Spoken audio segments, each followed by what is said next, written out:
புத்தியீனமும் அயுக்தமுமான தர்க்கங்களுக்கு விலகு என்று புதிய ஏற்பாடு நமக்கு ஒரு கட்டளை கொடுக்கிறது. அதாவது அப்படிப்பட்ட தர்க்கங்கள் சண்டைகளை பிறப்பிக்கும் அப்படின்னு தெரிஞ்சிரு. ஃபூலிஷ் அண்ட் ஸ்டூபிட் ஆர்கியூமெண்ட்ஸ் நமக்கு வேண்டாம், அது மூலமா சண்டை தான் வரும். கர்த்தருடைய ஊழியக்காரன்னு சொல்றவங்க சண்டை போடக்கூடாது, எல்லாரிடத்திலும் சாந்தம் உள்ளவர்களும் போதக சமர்த்தரும் தீமையை சகிக்கிறவர்களுமா இருக்கணும். தழல் போடணும்னா அதுக்கு நம்ம கறி போடுவோம், அது மாதிரி நெருப்பு எரியணும்னா அதுக்கு விறகு போடுவோம். அதே மாதிரி தான் சண்டையை மூட்டுகிறவன் வாது பிரியன் அப்படின்னு சொல்லி விவாத மேடையெல்லாம் நடத்துகிறோம்.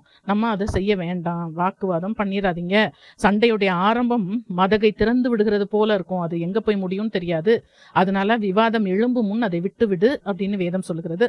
வழக்குக்கு விலகுவது மனுஷனுக்கு மேன்மை, மூடனானவன் எவனும் அதில் தலையிட்டுக் கொள்வான். அதாவது அப்போ வழக்கு நமக்கு அந்த ஆர்கியூமெண்ட்டுக்கு போகிறவங்க அவங்க ஒன்றும் ஞானம் உள்ளவர்கள் இல்லை அப்படின்னு சொல்லி வேதம் சொல்லுகிறது. பால் அகாயா நாட்டில் இருந்த பொழுது அவரை பிடிச்சி நியாயாசனத்துக்கு கொண்டு போகிறாங்க. அங்கே கல்லியோன் என்பவர் தான் அந்த நாட்டின் அதிபதியாக இருக்கிறாரு. அப்போ இவங்க அந்த நியாயத்துக்குன்னு கொண்டு போன உடனே அந்த அதிபதி பாருங்க எவ்வளோ ஞானமா, இது வெறுமனே எந்த பிரச்சனையும் இல்லை, அது சொற்களுக்கும் நாமங்களுக்கும் உங்கள் வேதத்துக்கும் அடுத்ததாக இருக்குது, அதனால இதெல்லாம் விசாரிக்கிறதுக்கு எனக்கு மனசு இல்லை, நீங்களே பார்த்துக்கோங்கன்னு சொல்லி நியாயாசனத்துலேருந்து விரட்டி விடுறாங்க. உடனே கொண்டு போன யூதர்கள் என்ன பண்ணுறாங்கன்னா, அவருக்கு முன்பாகவே அந்த கிரேக்கர்களும் எல்லாரும் சேர்ந்து ஜெபாலய தலைவனாகிய சொஸ்தெனை அவரை பிடிச்சி அடிக்கிறாங்க அவருக்கு முன்பாகவே. சரி வாங்க நான் உங்க வழக்க பார்க்குறேன்னு அவர் சொல்லுவார்னா, அவர் அதை எதையுமே கண்டுக்கல. ஸோ பால்க்கு அந்த நேரத்தில் தேவையில்லாத எந்த பிரச்சனையும் இல்லாதபடிக்கு அவர் தொடர்ந்து அந்த கொரிந்துல சுவிசேஷத்தை அறிவித்ததாக நம்ம பார்க்கிறோம். அது மாதிரி ஈசாக்குடைய வேலைக்காரர் அங்கே துறவுகளை வெட்டுறாங்க, நீரூற்றும் வருகிறது. உடனே கேரூரார் மேய்ப்பர், இந்த துறவு இந்த தண்ணி எங்களோடது அப்படின்னு சொல்லி அங்கே ஆர்கியூமெண்ட்டுக்கு வர்றாங்க. இவர் அவ்வளோதான், அதை விட்டுட்டு போயிடுறாரு. இன்னொரு துறவை வெட்டுறாங்க, அங்கேயும் பிரச்சனைக்கு வராங்க, வாக்குவாதம் தான் பண்ணுறாங்க.